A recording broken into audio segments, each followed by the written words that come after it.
नमस्कार प्यारे साथियों, कैसे हो आप सभी। आशा करता हूँ आप सभी अच्छे होंगे, स्वस्थ होंगे, लाजवाब होंगे और आप लोगों की तैयारी बेहतरीन तरीके से चल रही होगी। जैसा कि आप लोग जानते हैं, किसी भी कम्पिटिटिव एग्जाम को क्वालिफाई करने के लिए यानी जीएस का बहुत बड़ा योगदान होता है। देखिए, जैसा कि बायोलॉजी से चैप्टर यानी कि बायोलॉजी से काफ़ी इम्पोर्टेंट क्वेश्चन बनते हैं यानी कि जीएस में, यानी कि तो देखिए समझते हैं यानी कि दांत क्या होते हैं, यानी दांत कितने प्रकार के होते हैं और दांत से रिलेटेड कैसे क्वेश्चन बायोलॉजी में पूछे जाते हैं।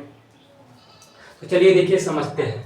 देखिए, दांत यानी दांत का निर्माण जो है कठोर ऊतक कहलाता है, यानी दांत के निर्माण को कठोर ऊतक कहते हैं। और दांत का अध्ययन करने वाले को ओडोंटोलॉजी कहा जाता है, यानी दांतों का अध्ययन करने वाले को ओडोंटोलॉजी कहा जाता है।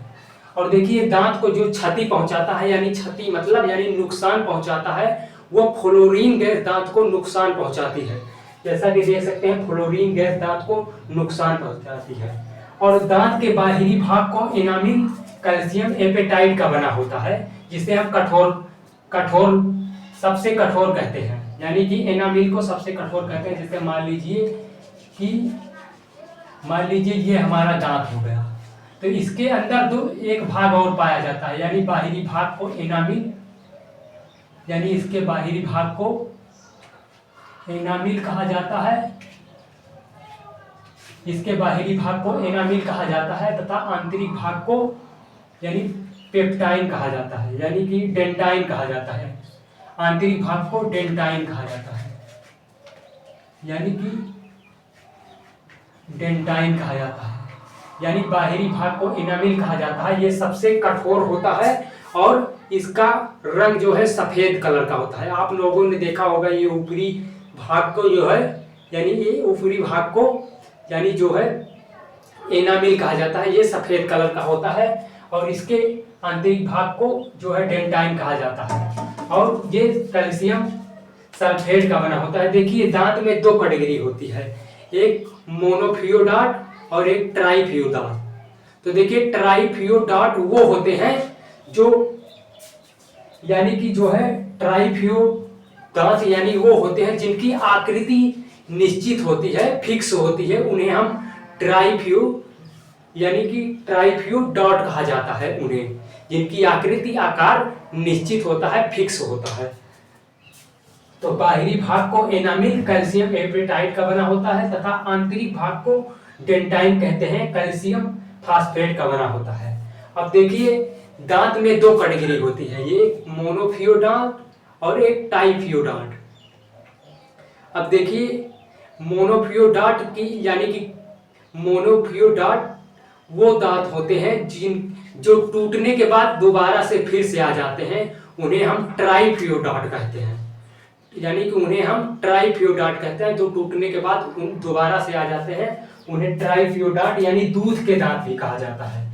देखिए, दूध के दांत 12 से 14 वर्ष की उम्र में दोबारा से टूटकर दोबारा से आ जाते हैं और इनकी संख्या 20 होती है। तो पूछेगा कि दूध के दांत की संख्या कितनी होती है, तो उनकी संख्या 20 होती है, यानी कि क्या होती है, 20। अब देखिए, जीवन काल में दांत की संख्या। देखिए, दांत में यानी एक मनुष्य में 32 दांत होते हैं और 20 दांत जो है टूटने के बाद फिर से आ जाते हैं। तो पूछा जाएगा क्वेश्चन में कि जीवन काल में दांतों की संख्या टोटल कितनी होती है, तो 32 ये और 20 जो टूट कर फिर से आ गए हैं, तो यानी कि मनुष्य में टोटल संख्या कितनी होती है दांतों की, तो 52। अब देखिए, दांत 4 प्रकार के होते हैं। देखिए, नंबर 1 कृंतक, यानी कि जो भोजन को यानी कि फाड़ता है और इनकी संख्या 4 होती है, यानी कि इनकी ऊपरी संख्या 4 होती है और इनकी आंतरिक संख्या जो है यानी कि 4 होती है, तो इनकी टोटल संख्या 8 होती है। और नंबर 2 रदनक, रदनक भोजन को यानी कि फाड़ता है, यानी कि रदनक भोजन को फाड़ता है और ये जो है मांसाहारी जीवों में देखने को मिलता है। जैसे आप लोगों ने देखा होगा कि मांसाहारी जीवों में नुकीले दांत होते हैं, यानी 4 नुकीले दांत बाहर की ओर निखरे होते हैं और 4 दूनी 8, यानी कि जो है यानी कि रदनक में 4 दूनी 2 दूनी 4 दांत होते हैं, यानी कि 2 दांत बाहरी और निकरे होते हैं, 2 दांत बाहरी और निकरे होते हैं और 2 दूनी यानी कि 4 होती है इनकी संख्या कितनी होती है? 4। अग्रचौड़क, देखिए अग्रचौड़क की संख्या जो है 8 होती है। और देखिए चौड़क, तो चौड़क भोजन को चबाता है। देखिए भोजन को चबाने का मतलब ये होता है कि आपके शरीर में भोजन को चबाकर जो है यानी पचाता है। तो इनकी संख्या जो है यानी कि 6 गुणे 2 यानी 12 होती है, यानी इनकी संख्या 12 होती है। और देखिए अब क्वेश्चन बन सकते हैं बायोलॉजी से, एक इंपॉर्टेंट क्वेश्चन। देखिए अगर आपसे पूछेगा कि आपके शरीर का सबसे कठोर भाग कौन सा है, तो आप कहेंगे दांत। अगर पूछेगा कि सबसे कठोर क्या है, तो आप कहेंगे जबड़ा सबसे कठोर होता है। तो आप लोगों को मेरी यह वीडियो पसंद आई है तो हमारे चैनल को लाइक करेंगे, सब्सक्राइब करेंगे और शेयर करेंगे, और कमेंट करना ना भूलिए। और कमेंट में बताइए वीडियो आप लोगों को कैसी लगी है। चैनल पर नए हैं तो चैनल को लाइक करेंगे। मिलेंगे अगली वीडियो पर। जय हिंद।